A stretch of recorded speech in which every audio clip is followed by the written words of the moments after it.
That's how you succeed in business, is you do the right thing. It's how you succeed in life. You do the right thing. I'm going to give up something today. I'm going to live like no one else so that later I can live and give like no one else.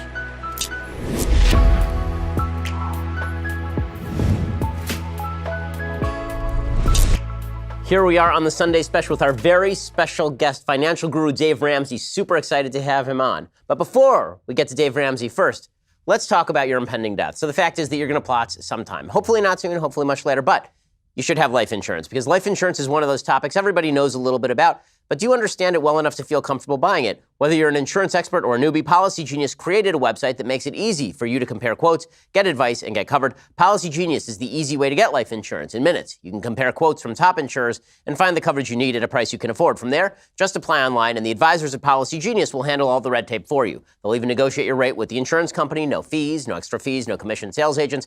Just helpful advice, personalized service, and Policy Genius doesn't just do life insurance. If you're looking for disability insurance to protect your income, or homeowners insurance, or auto insurance, they can help you get covered fast. So no matter how much or how little you know about life insurance, you can find the right policy in minutes at policygenius.com. Policy Genius is indeed the easy way to compare and buy life insurance. Be a responsible adult. Don't be buried in a pauper's grave. Make sure that your family has money left over if, God forbid, something should happen to you. Go check them out at policygenius.com. Again, Policy Genius, the easy way to compare and buy life insurance. Well, Dave Ramsey, thank you so much for stopping by the program. I really appreciate it. Well, I'm honored to be here. You're a legend. It's an honor to be on with you. Well, I mean, right back at you. My family's been listening to you for a long time. I didn't even know about it, apparently, as it turns out. Over the weekend, I found out my in-laws listen to you, and my wife apparently listens to you, and I didn't know about it, which says something about both our marriage and the success of your show. And I want to start by asking you, I want to get into your financial strategies and kind of your life strategies, but what is your background for people who don't know your story and how you came to your kind of realizations and program about financial independence? Yeah. Well, I started out with all these letters and licenses after my name that said I was supposed to know something about money, and I started with nothing. And we ended up with about $4 million worth of real estate by the time we were 26. And back in the 80s, I was making a couple of hundred a year, which the neighborhood I grew up in, we called that rich because of starting from nothing. And but I was stupid. I had borrowed too much money, and I spent the next 2.5 years of my life losing everything we owned. Too much debt. And I got a PhD in DUMB. We got the chance to start over with a brand new baby and a toddler and a marriage hanging on by a thread. And so kind of pierced through the academics and through the lens of faith and through the lens of common sense, found really common sense money stuff, and we started doing it ourselves. And that was 30 years ago. Maybe you can explicate some of the baby steps that you use, because I know so many people who have had serious debt problems and have been attempting to get out of those, who have used the steps that you talk about. So what are some of those steps that you talk about? What we figured out was that personal finance, I kept trying to fix it with the math, because I'm a math nerd.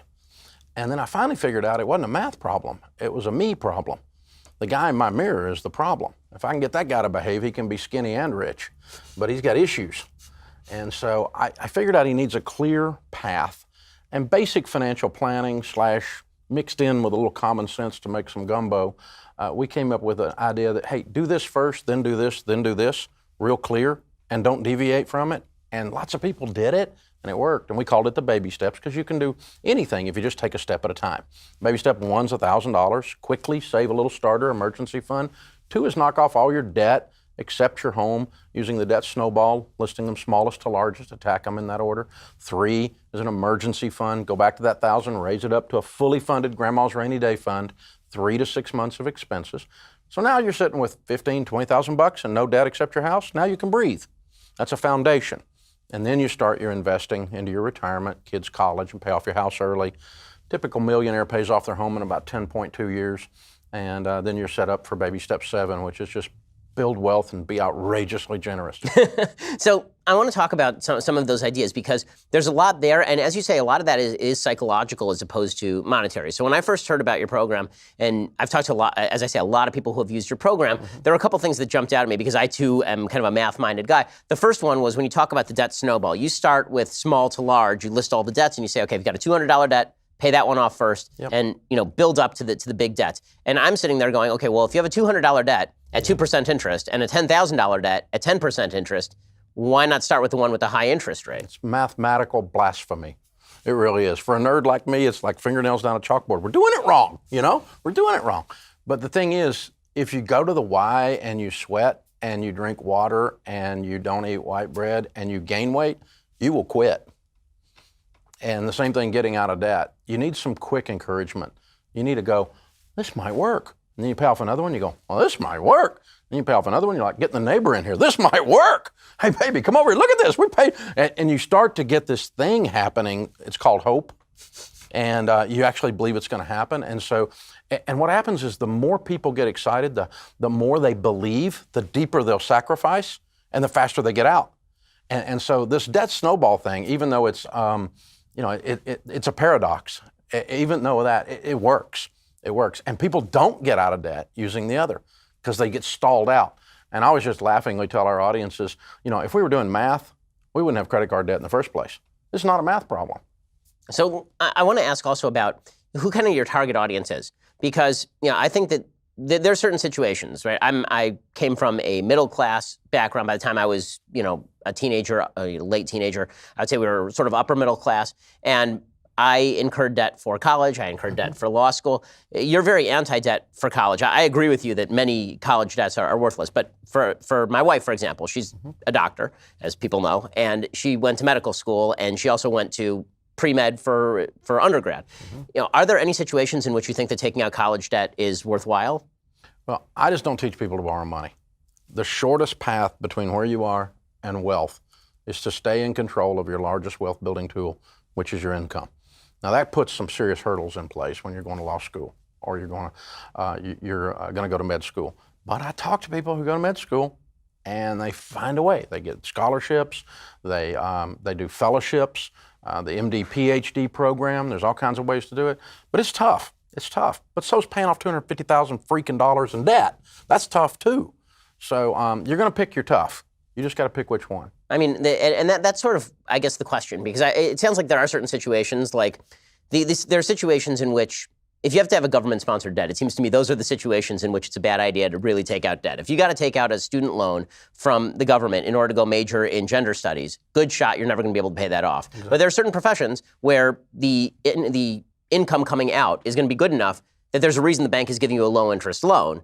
If you're taking out a loan for pre-med, they're presumably giving you that loan hoping they're going to get or having actuarial tables suggesting they're going to get paid back on the other end. So, are you supposed to forego med school? Those are federally insured loans too. And the inherent problem, and it becomes a policy problem when you get right down to the core of it, with $1.4 trillion now in student loan debt. We're basically loaning 18-year-olds who have never had a job and want to get a degree in left-handed puppetry up to $145,000. I mean, we the people are stupid. We're really stupid that we're guaranteeing these loans. I mean, because there's no guidelines on this whatsoever. And the parents many times don't care, don't bother to be involved, or don't know how to lead their kid. They're like, well, they're 18, they make their own decisions. That's probably not a good idea.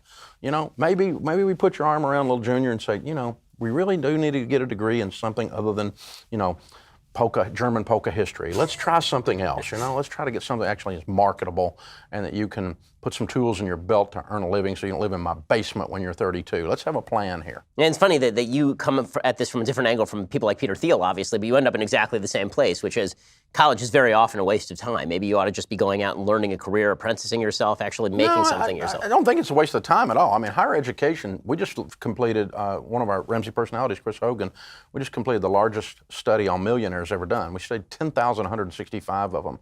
And the vast majority of them have a 4-year degree. They didn't use debt to get it, though. That's what's odd. 68% of them have a 4-year degree. And almost none of them went to prestige schools, though. Most of them went to state schools and community colleges and that kind of a thing. And but it turns out being smart, being educated is a good thing. It's just, what are you studying and what are your expectations? But it just breaks my heart when I get a young lady calling me from Atlanta last week on my show, and she's got $165,000 in student loan debt for a master's degree in sociology, and she makes $38,000 working for the state of Georgia. I mean, it's just, where were her parents? Where we as a culture failed her to tell her that was going to work. But then you can't throw the baby out with the bathwater and say, well, education isn't a good idea. But we're just stupid about education. That's the paradox. So, as far as, taking on debt, and I'm focusing on the debt because this is one of the areas where, as you say, like the kind of statistically minded folks look at you and it sounds like blasphemy. So talking about entrepreneurialism. So when you look at the number of businesses that are started in the United States and that are successful, the percentage that were started off of some sort of loan from family, from friends, from a bank, there are a lot of businesses that were started off at least with somebody investing who was not the original person. Where our business, for example, was started off with an investor, and we went to the investor, and we had an obligation to pay off the investor. And our business doesn't exist without us actually borrowing money and then using it to build our business and then paying back the investor. And that's true for an enormous number of publicly traded companies. Is there a happy medium here, or do you really believe that it's just a matter of scrimping and saving until you can get together enough money to start the business? Because sometimes you actually do need a spend of scale in order to make sure that you can get launched. Well, if you're an income, if your end game is an IPO, if you're wanting to go public, you're probably dealing with a vulture capitalist at that point. You're probably venture capitalist. You're about to get yourself into a situation where somebody owns your soul, and that's going to be part of the process. If you're doing something like you guys are doing, you've got an angel investor that's setting you up and believes in your cause, and that gets you going. In my case, we started on a card table in our living room. We've got 806 employees today. We'll do about $200 million in revenue this year. We've never borrowed a dime. But it did take us 20 years. 20 years later, we're an overnight success. Yeah, exactly. It sounds like a pretty good plan. 20 years to $200 million in revenue ain't a bad thing. So it worked out. So when it comes to kind of personal character, how much do you think that financial decisions are about education of people to make the right decisions? And how much is it about actually being able to put off what you want for what you need? Yeah, that's called maturity, the ability to delay pleasure. And that is a character quality. Integrity, there's a high correlation between integrity, wholeness, not just telling the truth and honesty, but this full-on integrity. You are who you are all the time, that's integrity. And not only do you tell the truth, not only do you honor your word in situations. High data point correlation between that and the ability to build wealth. This idea that you cheat your way to the top is mythology. It truly does not work out there. Think about it. If you go to the local car place and get your car worked on, they cheat you. You tell everybody you know. And you don't tell everybody you know. And if you go in there and he says, oh, it was 35 cents, I fixed it, don't worry about it. You tell everybody you know because you just found a unicorn. It's so rare. The guy just did the right thing. And you send your family, your friends, and that's how you succeed in business, is you do the right thing. It's how you succeed in life. You do the right thing. Integrity, the ability to delay pleasure, the ability to say, I'm going to give up something today. I'm going to live like no one else so that later I can live and give like no one else. That's the way we say it on the show. One of the things that I think is so fascinating about your approach is that it is an approach that is driven by personal responsibility. So much of what's going on in the country, in politics generally, is driven by precisely the opposite attitude. So you're smart. You stay away from politics. I'm in politics full time. And it seems like politicians make bank off of basically telling people that nothing they do is their own responsibility and that everything that is wrong in their life can be blamed on outside forces. In America, how much of what's bad in people's life do you think can generally be blamed on the decisions they make, and how much can be blamed on outside forces, if you had to balance that out? Well, I think you can be born into a situation where you don't, I grew up in a neighborhood where people said stuff like, the little man can't get ahead. It was a victim mentality. Blue collar thing, it's like, the union will take care of you. The government will take care of you. I sure hope we can elect a president or a congressman will take care of us, because the little man just can't get ahead on his own. And is that a reality? Yeah, if you think it is. If you think you can or you think you can't, you're right, Henry Ford said, And so there's a reality to this. And so the belief is the real privilege. It's not the skin color and it's not the socioeconomic thing. It's the belief in the culture you come out of. I grew up in Tennessee, and we're a hillbilly culture. My family's Scotch-Irish. And proud hillbillies of the best kind, and an interesting bunch. They'll fight you for their freedoms, and yet sometimes they'll adopt that victim mentality. And a whole bunch of those folks. JD did a nice book, Hillbilly Elegy, that indicated that probably that's a bunch of us are who elected Trump. But it was all that he was a little bit Reagan-esque in that it's up to you. I'll just make it where you can win. Mm-hmm. I'll do it for you. And there's a different message there in that ideology. But, the problem is if you start to believe someone else is going to fix your life, whoever it is, your employer, your mommy, the president, the Congress, you're screwed. Yeah, well, this is one of the things I really fear because I am seeing it rise on both the left and the right. There's this sort of new right-wing populist movement that suggests, okay, well, all the problems that you're having in life, you didn't get married because you couldn't afford it. And it's like, well, maybe you should have made some different decisions. And single motherhood is not a financial decision. It's not that you got pregnant out of wedlock because you couldn't afford it. Now, right? the classic studies are that 97% of the 30-year-olds that graduated from high school, before they got married, and got married before they had a kid. That's all they did. High school, and they did it in the right order, in other words. 97% are above the poverty level. Almost everyone below the poverty level somehow got that out of order. They got pregnant before they got out of school. They got pregnant before got married. They got married before they got out of school. They got it out of order. It's the success order. All kinds of data points on that. It's statistical evidence. And it's not a political statement. It's just, this is the proper way to live your life. Turns out morals have implication. Character has implications. So in a second, I do want to ask you about what's happened, because it feels like there's been a decline in both happiness, and I've attributed that to a decline in virtue and religion.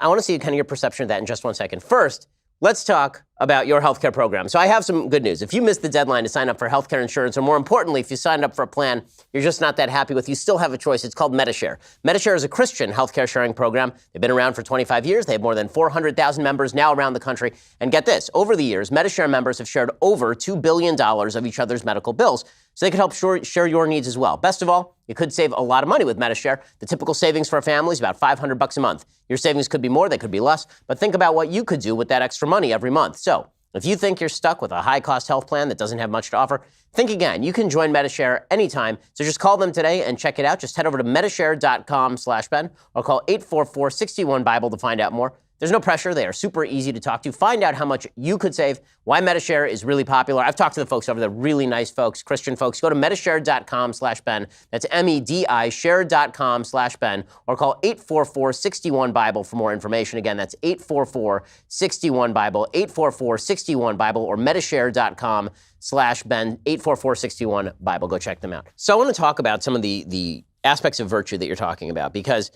I fully agree with this. I think that the supposed crisis that we're having in terms of happiness, the rise in the opioid epidemic, although some of that is due to bad diagnoses and people being given medical opioids and all of that, the rise in suicide, the rise in single motherhood, that in the end, these are mostly personal problems. These are people making bad decisions, and they're making bad decisions because they've been taught by society, by the government, by the culture, that if you make a bad decision, it's not really your fault. And that the beginning of wisdom is recognizing that it's probably your fault. Mm-hmm. Where do you think where did things start to fall apart? Or do you think things are really not that falling apart? It's strange. There's pockets that are falling apart, and there's sometimes a malaise or a fog over some things, but then there's entire segments of the population that are booming like never before. They're in the best years of their life right now, and maybe did even under Obama. They had the best years of their life. But we share a book in our faiths, and my Christian faith, your Jewish faith, the book of Proverbs, the book of wisdom. And all throughout the book of wisdom, the fool is juxtaposed with the wise. The wise does this, the fool does this. Wisdom is this, and wisdom is, in the Hebrew, you know this probably, is the art of living life well, is really what it means. And that's what we've lost, is wisdom. Not knowledge, but we've lost wisdom, as juxtaposed with a fool. And if you read through Proverbs, you go, well, I've done that, I'm a fool. I've done that, so I'm gonna quit doing that. So I'm gonna be wise. In the house of the wise are stores of choice food and oil, but a foolish man devours all he has. If you spend everything you make, you're a fool. Fool, I've done that. And then when I quit doing that, I actually saved money. I had some money in the house of the wise. It's remarkable, isn't it? And so the art of living life well, and when you start to believe that if I plant corn, I'm going to get corn, if I'm going to reap what I sow, if I'm going to live in a cause and effect world where I actually can impact my own destiny, there's variables around me. There's isms. There's racism and sexism and baldism. There are people that won't let me do stuff because I'm bald. Hadn't been a bald president elected since television. Go look that one up. It's interesting. So, these kinds of things are we got one with bad hair, but we don't have any with no hair. Right. And so Jerry Ford was not elected. But there's always, I've got a Southern drawl, and for years in the radio business, now we've got 600 stations, but for years, people in Boston thought we broadcast from a double wide because we were in Tennessee, with no shoes, There's all these isms, right? Everybody's got an ism they got to bust through. I don't care who you are. But if you truly believe because of your ism whatever it is, that you can't win. You're not going to get corn if you plant corn. Then why would you ever plant corn? That's hopelessness. And that's the path of the fool. Yeah, the way that I've put it on my own show is that I root for reality because there's nothing else to root for. There's a lot of folks out there who are rooting against reality. And you see this not only in politics, but you see it in culture, just the general thing where people look at their life and they go, X or Y isn't fair. Here's a person who's really rich, and I'm not really rich, and that's unfair. And you see politicians say this without any solution. They just sort of put it out there. And this is their actual talking point. You say, okay, well, let's assume for a second that that is unfair, and that if you were God, you would even all that out. You're not God. You're not evening all that out. And even if you would even all that out, it wouldn't result exactly in what you want here. So maybe you should stop fighting reality and deal with reality instead. Actually, wealth equality is unfair because effort is not equal. Smarts is not equal. I'm not as smart as Bill Gates. He's helped more people than I've helped. And as a result, he has more money. I mean, I haven't changed the world with a computer. He did. I'm not Steve Jobs. I didn't do that. Now, I've made a good bit of money. I've helped a whole bunch of people. But, I was arguing with this lady, liberal lady, and she was mad at me because I had made a lot of money selling books to people, helping them with money. And she's like, well, you're taking advantage of all these people that are broke. And I said, when I sold 5 books for $10, nobody was mad. But all you people got pissed off when I sold 10 million of them. And I helped 10 million people. And so your level of return is the level of help. And so that just defeats the wealth equality argument completely, because we now know that 79% of the millionaires in America today, 8 out of 10, inherited zero, which means they did something in the marketplace. So the American dream is alive and well. I mean, one of the things that I love about your show is that you actually do defend the morality of the free market. And that's something that very few people are willing to do in this day and age. It's all about the shortcomings of the free market, income inequality, the idea that people are being exploited. And it seems like they're coming from this perspective that even basic elements of life, the intelligent gaps, this should be somehow rectified. And you see this they'll use Bill Gates as an example. How is there a Bill Gates in this country who's worth this much money, and then you'll see somebody who's worth no money? And, you say, well, he's contributed more. And they say, well, but that wasn't his choice. He was smarter, right? He was smarter. He grew up better. How do you answer that? Well, he did. He is. And George Clooney's prettier than me. So, I mean, so what? Deal with it. I mean, this is your hand, play your hand. And we had a leadership event. We did our Entree leadership event last summer and got to spend some time with Condoleezza Rice. And she grew up in a segregated neighborhood outside of Birmingham. And she was talking about coming out of that segregated neighborhood to become Secretary of State. She's brilliant and brilliant lady. And she said, my parents told me my whole life, it doesn't matter where I'm coming from, what matters is where you're going. And you just decide that's what we're going to do. But that has to all the way back to do with this thing called hope and this belief that if I plant corn, I shouldn't be shocked if I get corn. And if I plant nothing, I can't gripe about the farmer who planted corn and was out there toiling to kill the weeds and in the hot sun. Meanwhile, I'm standing over here watching the guy, and then I go, well, it's not fair that he's got some corn. I mean, I wonder if some of the complaints that are cropping up, particularly among young people, and I speak a lot on college campuses where there are a lot of young people who make exactly these complaints, that this is coming as the result of a breakdown in religious community. Because I'm a religious person, you're a religious person. There are a lot of rich people who have been, I've been a lot poorer, I've done well. That's changed, but I've watched the same thing happen to people in my community who I grew up with, and so I know all of them. And so it's a lot harder to be jealous of the guy that you've known and grown up with and who you can go to for help than some random guy on the street who you have no association with. And as we fragment as a community, there's more of a feeling of, well, maybe that guy owes me money, as opposed to, well, I've known my next door neighbor my entire life. We go to the same church or the same synagogue. The one area of equality that matters more than any, we are equal, which is we are all equal before God, right? God sees us all exactly the same. With that breakdown, I'm wondering if maybe that's what's caused a lot of the feeling of dispossession. Well, and it's also, contributes to racism, also contributes to arguments between religion. I mean, if you sit down and spend time with people and actually develop a relationship with people that have different situation than you've got, you're going to learn there's good people and there's bad people in almost every one of those things. I know wealthy people all over the world that are worth hundreds of millions of dollars. They're some of the best people on the planet. And I know some of them that'll cut your throat just to see if you bleed. I mean, and I know some poor people that are some of the best people on the planet. And I know some of them will cut your throat. Hasn't anything to do with the money. It's got to do with their character or their lack of it. The money just revealed it. So where do you think the country is going? Are you hopeful or pessimistic for the country? You deal a lot with individuals, but on a broad level, where do you think the country is going right now? I mean, my spoiler is that I'm always pessimistic, which is great for me because it means I'm always right eventually. Yeah. It's just a question of where the eventually happens. But are you optimistic or pessimistic about sort of the direction that the American people seem to be moving? I'm optimistic overall. There's lots of issues. There's lots of problems. And I think the biggest problems we've got are not structural and they're not systemic. The biggest problems are belief breakdowns, where people believe the wrong things. And when you believe the wrong things, then you make bad decisions because your worldview is screwed. And that's what breaks, that's the most pessimistic piece I've got about it. And so to the extent that people like you can get out here and be thought leaders and teach people that what happens in their house at the end of the day is probably a lot more important for the quality of life they lead over the next several decades than what happens in the White House. So what's your religious background? Where do you come from? Like, can you tell me about your parents? Because how'd you get this way is sort of the question. Oh, I didn't grow up in church. I was a hell-raising, beer-drinking hillbilly. I was a crazy man. No, I met God as an adult. And I actually met him on the way up when I was making that money, and then when we were losing everything, I got to know him on the way down.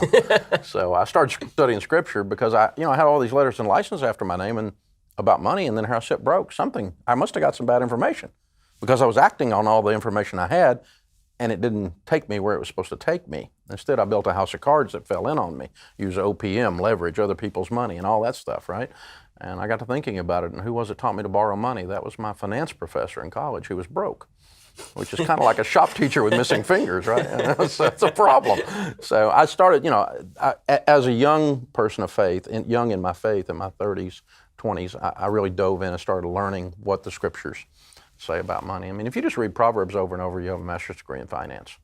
So you have 3 kids. How old are your kids? 26 to 32. And have they followed all of your advice? They don't. Yeah.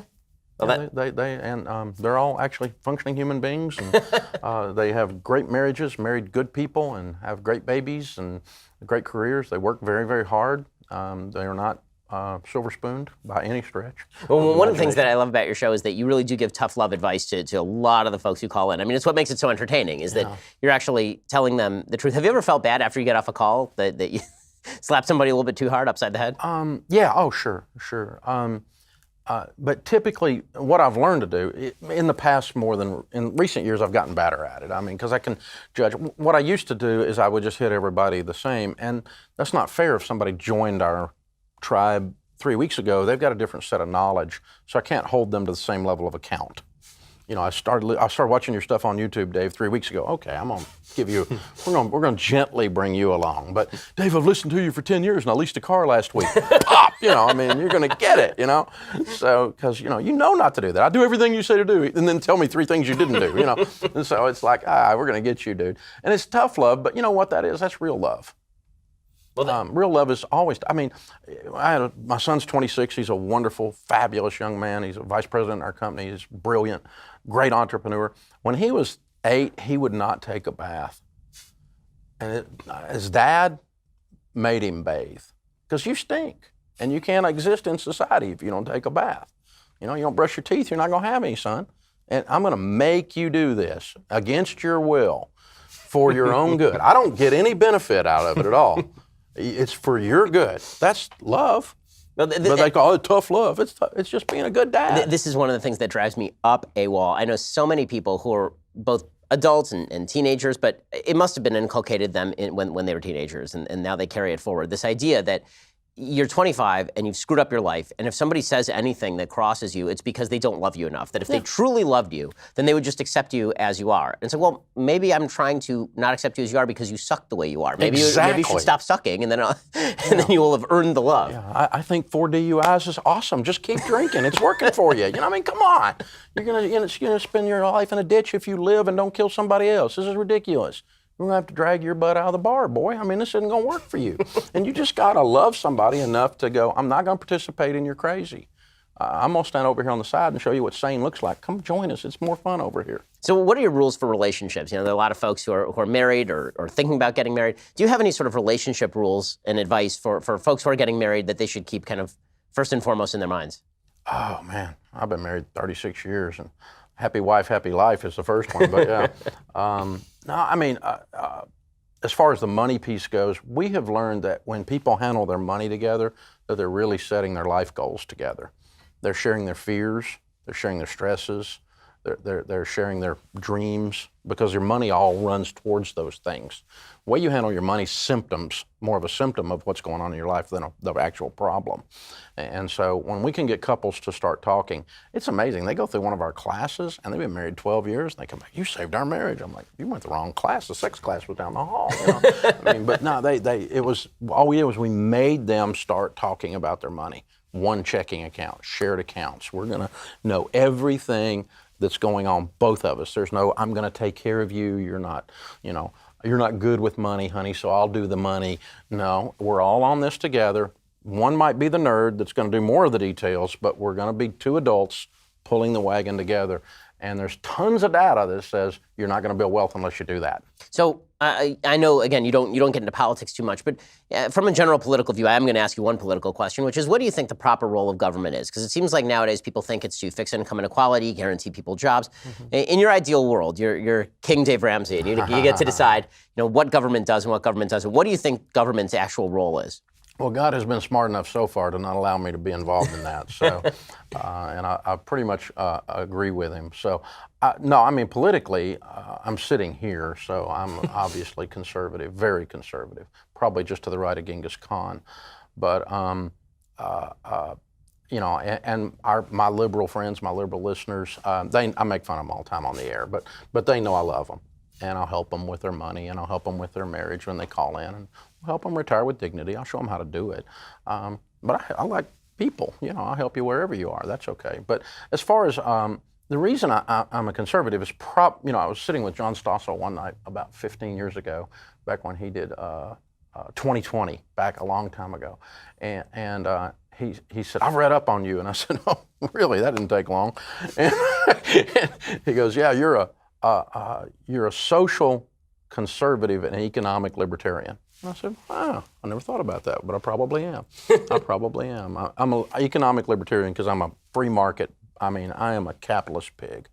I love capitalism. Capitalism is what happens if you leave people alone. They will go and function in their own best interest. Some of them will do it crooked. Some of them will do it with morals. Some of them will do it sanctified capitalism. Some of them will do it wrong, and you wish you hadn't let them run loose, just like when your children grow up. Sometimes you wish you hadn't, but that's the way it is. But I see so much good happen, more good happen in the marketplace when you let people do their own thing. Anytime you put a large number of people in a small area geographically, there has to be more rules. We call that civilization. If you're going to be in the middle of Montana and there's, more sheep per capita, in this square mile than people, and there is. It's beautiful up there. I love Montana. And but you don't need it. You can just walk around with a gun on your hip and you can just shoot it if you want to, But if you do that right here in the middle of LA, you'll not only go to jail, but you'll endanger people. So well, we call that most of the city, actually. But that's, legally. But the point is more people, you have to have more rules. And government is the same way. And so I love the old systems of government. I'm an old guy, so, highways and take care of the military and a bunch of this other stuff, they were just trying to engineer votes. And they should have been out of all of those businesses. So, yeah, if you made me king, there'd be a whole bunch of folks unemployed that used to work for the federal government very quickly, because I'd just do away with a bunch of it. But I'm not going to be king, so you're safe. It's okay.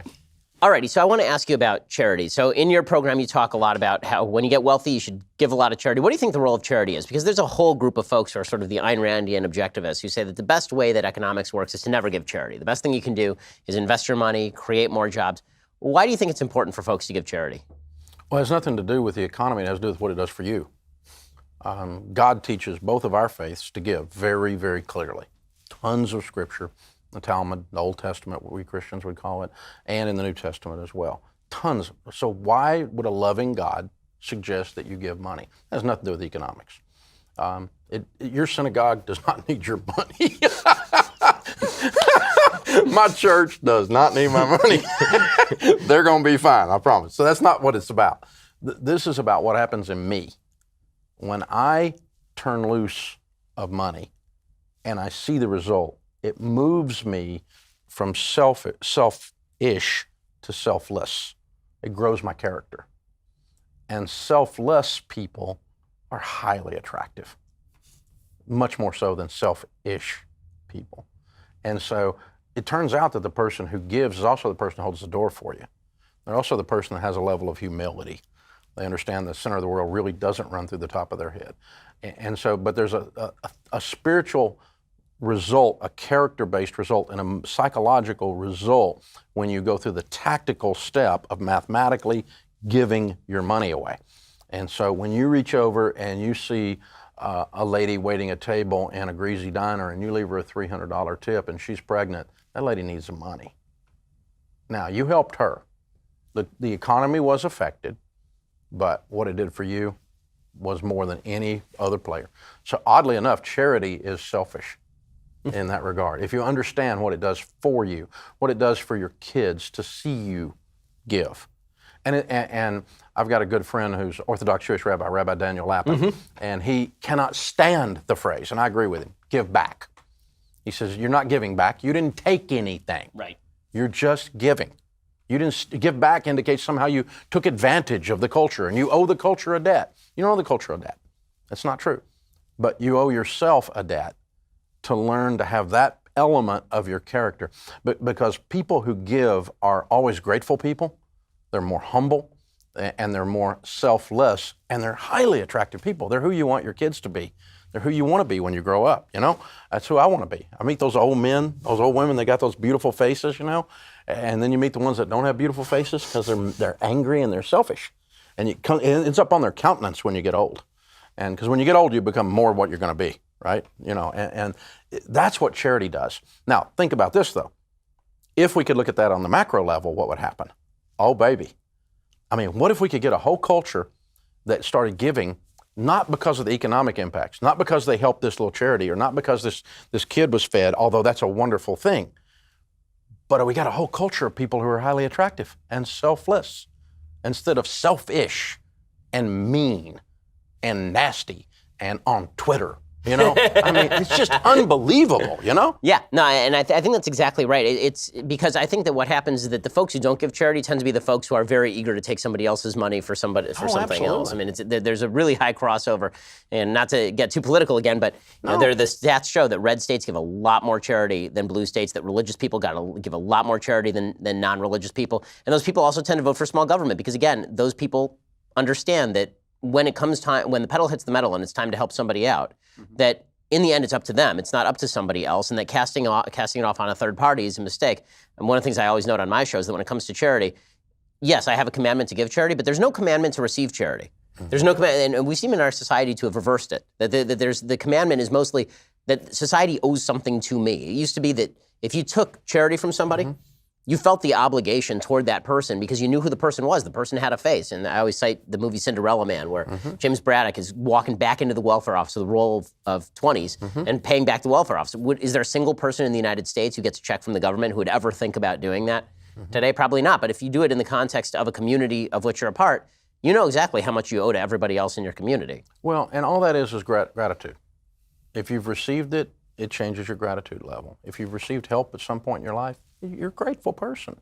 And if we could create a whole culture of people who were selfless rather than selfish, and in the process, we gave so much into these institutions that you could literally, financially, economically could make the government irrelevant.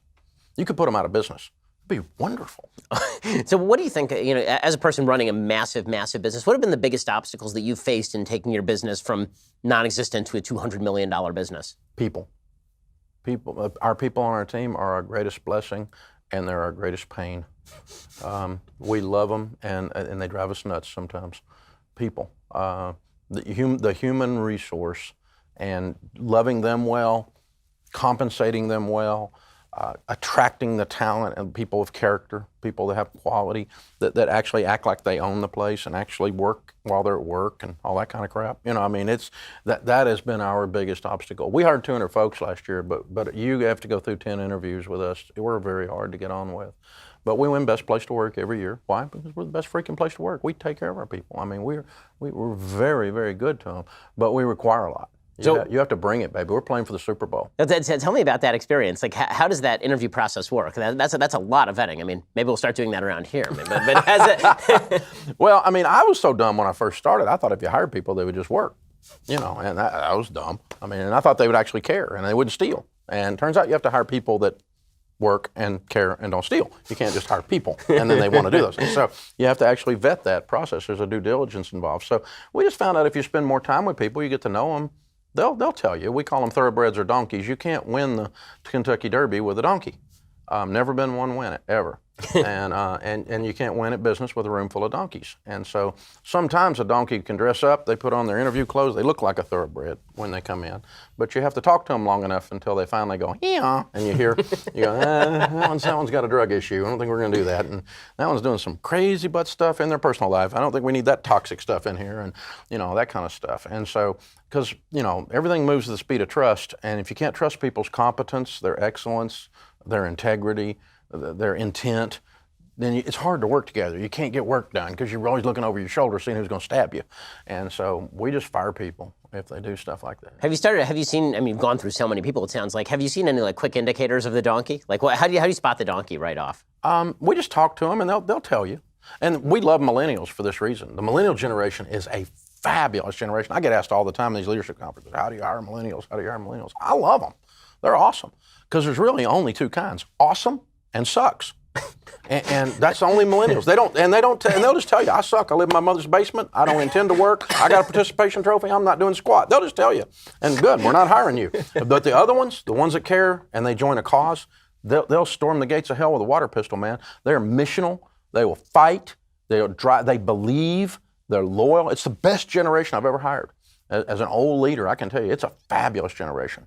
What's your management style? I mean, how's it like in your office? There's some people who are, delegators. There are some people who are micromanagers. What's your management style? What do you recommend in terms of management? Well, I wouldn't really have hired you if I didn't need you to do something I didn't want to do. So it's delegation, but I'm going to require you do the stuff with excellence and with a spirit on it that the customer loves the fact that they came into contact with the Ramsey organization.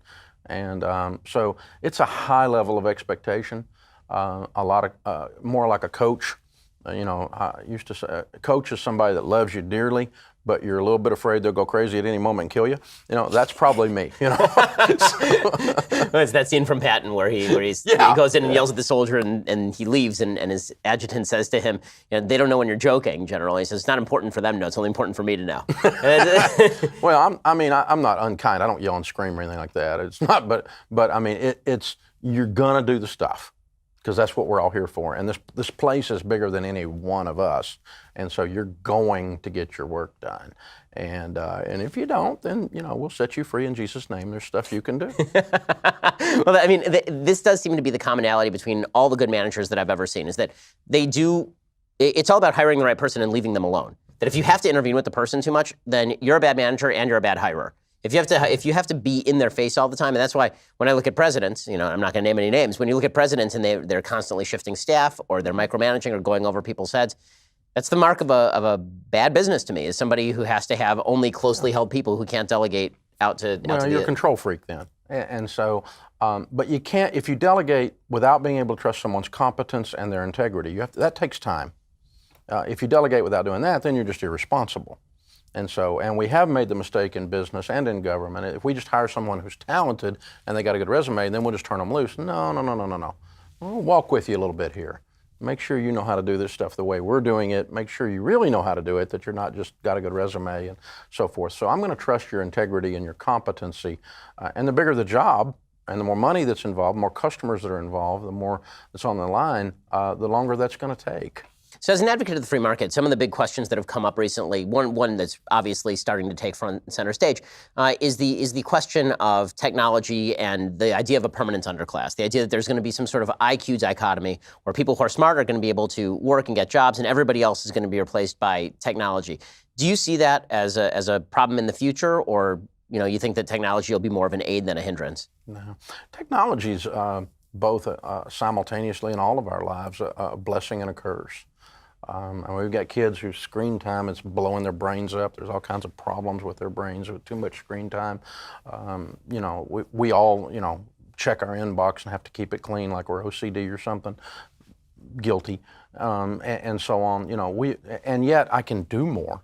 My personal efficiency is way through the roof compared to even 10 years ago. And so it really doesn't require that much brain matter to take advantage of technology. Most people turn on their televisions and sign into Netflix. Most of them are listening to this podcast, and they're figuring out a way to do that at all social strata. And, case in point, the dollars that are flowing into those things, we can see that that's happening. So there's enough gray matter to take advantage of technology, but it's always a blessing and it's always a curse. And, I always think about the story of the guys that used to bring ice blocks and tongs on a wagon and set them in a box called an ice box that was basically a cooler in your kitchen. It didn't have any refrigeration. And then Freon was invented. Well, the ice tong guys went out of business, right? Well, one of them had an ice house in Dallas, Jerry Graham and Jimmy Graham, they called him Uncle Jimmy, and he decided to store bacon and milk and stuff in his ice house, and you could come by and pick it up anytime between the hours of 7 and 11. And he started a little market chain. And the ice business today, by the way, is a $5 billion a year business. And nobody's got tongs. So what does that mean? It means we adapt. Those that are going to win, there's market disruptions, welcome to life. And they come at you and they present either the death of your business or the life of your business. Be ready, they're coming. So you've had a ton of callers, obviously, over the years. Is there anyone that really sticks out to you as particularly memorable, or it's just at this point kind of faded into the... I've had several of these, but I guess the first time it happened, it sticks in your memory. She called me from San Antonio, and it was Monday, and San Antonio is a big military town, and her husband, a special forces guy, had been killed in Afghanistan the day before. And she's calling me, crying. What do? Well, we work with military folk a lot, so I knew all their programs, and they do a great job of coming around the spouses when they lose somebody. So I knew that they were going to be there, but we were able to plug her in with a good church locally and one of our coaches locally and one of our investment advisors locally, and we were able to put all those people around her to help her and walk with her, because obviously in 2 minutes on the radio, I just cried with her. It just tore me up. I'm thinking about it right now, but I can't imagine getting that call. Those guys standing on your front porch, those get you. And but radio's a blast. There's humans there, man. One guy called and said, my wife says she won't have sex with me if I don't make at least $600 a month. What do you think about that, Dave Ramsey? I said, I think I'd get to work. He started cussing and yelling and hung up. We had to hit the dump button. Well, in a second, I want to ask you about, as I sort of referenced vaguely earlier, there's been this debate that's broken out now among people on the right. On one side of the debate, people like me. On the other side, people like Tucker Carlson. We had Tucker on the show, probably a couple of months ago at this point, and Tucker was going on about how America had left the non-college educated man behind, how these people were basically stuck, there was no way to get them forward, and how he actually said in a monologue on Fox News that the free market is just a tool, that we shouldn't see it as a system, we should just see it as a tool, and just like any other tool, we should be able to play with it and do what we want with it and all the rest. And when he was sitting in that chair, one of the things that I said to him is, it seems to me that you've lost the sense of American adventure. Because he said, that why should it be that if you grew up in a small town and your grandparents are buried here and your parents live here, that you should have to pick up and move if there are no jobs in that town? And I said, well, because that is the biblical injunction and has been the nature of adventure-seeking people in all of human history. That was the guarantee of America. But it seems like this is a mindset that's setting in for a lot of folks. I was born here. I should stay here. There's no reason for me to leave. Do you see that as a trend as well? Well, Tucker and I started on Fox Business when it first started together. He's been a friend a long time. I wish he's sitting here so I could insult him in person. That's just hogwash. He needs to get out of Manhattan more. When you walk around the real people out here, some of these little towns are dying. And evil Walmart took over the town, or evil whatever took over the town and ran the little guy out of business. Again, that's a marketplace disruption. There's a great old book, one of John Grisham's books, Painted House. It's fictional, but the story is about cotton picking family, white trash, lower income white trash in Arkansas, and the cousin had enough. Picked up, got in the truck, got a bus ticket, went to Detroit because they were hiring people to build cars. And he came back a year later with a Yankee wife, right? And driving a new car. And he made more money than the rest of the family put together, putting cars together for Henry Ford. And so what'd he do? There was no economic things available, so he picked up and he went to Detroit. I mean, when the hurricane hit New Orleans, you know what happened? We got Cajun restaurants all over the United States because people left and never went back. They left because their homes were destroyed, their businesses were destroyed, but then they got comfortable. We got great Cajun restaurants. 2 of them are friends of mine in Nashville that were from New Orleans, and the only reason they're there was Katrina. That's the reason they're there. So when economic calamity or lack of opportunity is there, you pick your butt up and you move. There's always been a diaspora, an economic diaspora. There has always been that. There's always been movement, to the state of Florida, because of the snowbirds. There's always a thing, and taxation and policy drives that. There's people leaving the state of California as if the place is on fire right now, going to Texas. I mean, the whole political makeup of Texas is shifting because of California's moving there to get away from the taxation. And the same thing coming out of Connecticut and out of New York. I mean, you got to make a lot of money extra to offset the taxation. So all of those things play into, and there's always been a sense of you need to move. I don't want to move. I like my town. I'm comfortable there. But if it means feeding my family, if it means living my destiny that God's given me, I'm gone. Let's go. When it comes to the question of sort of how to raise your kids in this culture, what sort of tips do you have for young parents particularly who are being hit with a lot of cultural influences that suggest precisely the opposite of exactly the lessons you teach? How do you shield your kids? Because you brought up 3 great kids, it sounds like. How do you go about protecting them from this and inculcating in them exactly the sort of values you're talking about? Well, the first thing is, my friend Andy Andrews says, don't try to raise great kids. Raise kids that are going to be great adults. And that's a different thing, because great kids are like little Stepford children, and they don't ever embarrass you in the restaurant, and they're always perfect and all this BS. And they're never that way. They'll poop in their diaper right in the middle of the worst possible time and scream in the middle of church. That's kids. That's because they're kids. That's what they do. But what we are going to teach them to do is to have critical thinking skills. And I'm going to be a whole lot more concerned with your character than I am your GPA. I'm going to be a whole lot more concerned with the way you treat your brother or your sister and the way you talk to your mother in my house than I am whether you did a piano recital. And so sometimes we raise the activity level, all the activities we plug our kids into, as a substitute for teaching them character. And we just taught them, you can't lie. It will hurt you because I will hurt you so that you don't get hurt later. And, well, you paddled your children. You dadgum right. Most of my best friends were paddled as kids. And, you beat your children.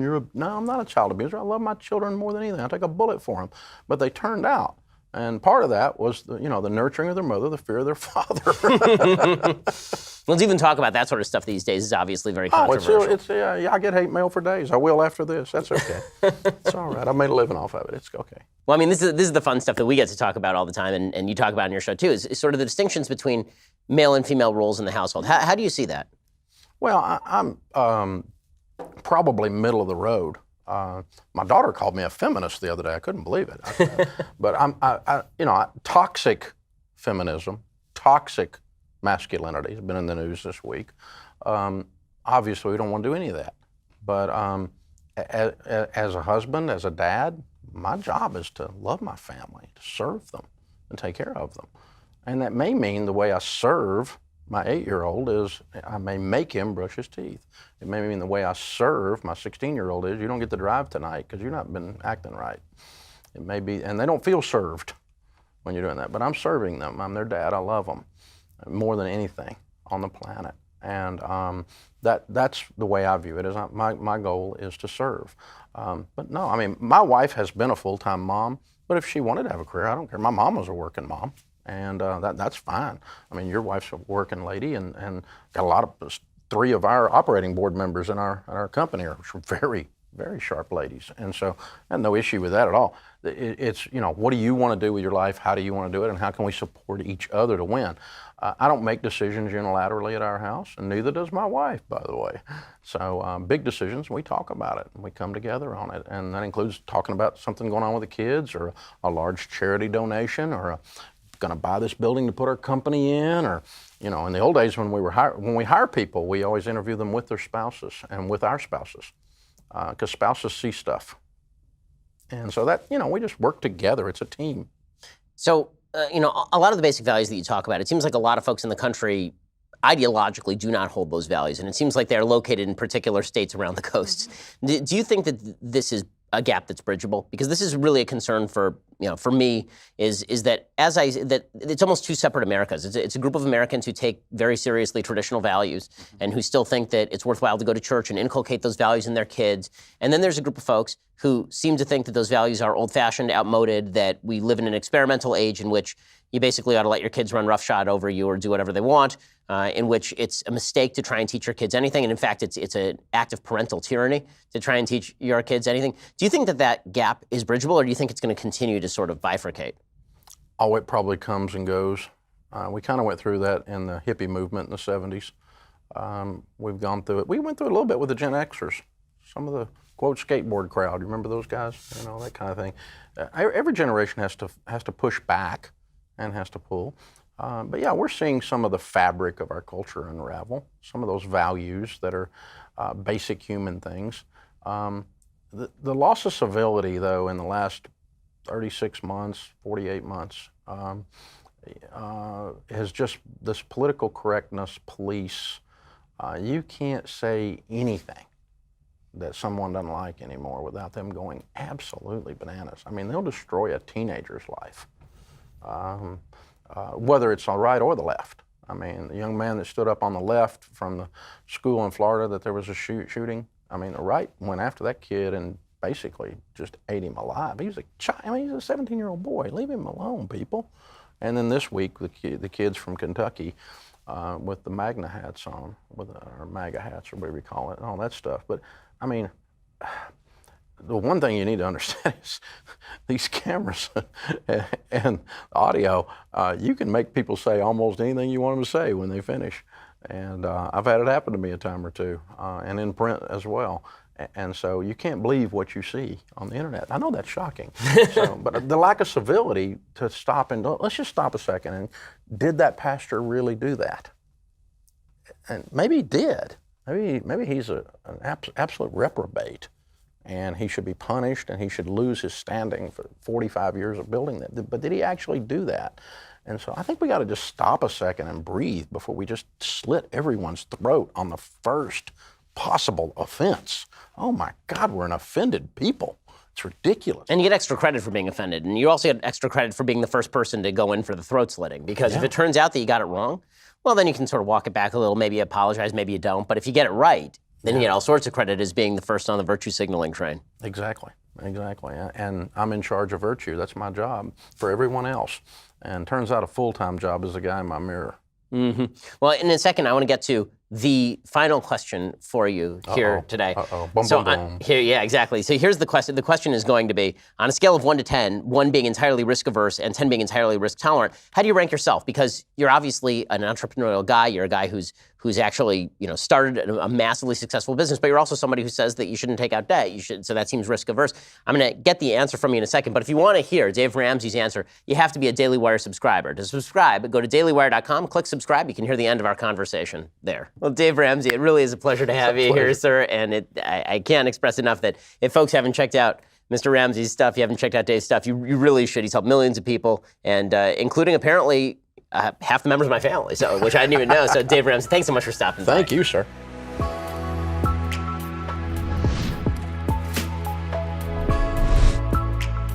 The Ben Shapiro Show Sunday Special is produced by Jonathan Hay, executive producer Jeremy Boring, associate producer Mathis Glover, edited by Donovan Fowler. Audio is mixed by Dylan Case. Hair and makeup is by Jesua Olvera. Title graphics by Cynthia Angulo. The Ben Shapiro Show Sunday Special is a Daily Wire production. Copyright Daily Wire 2019.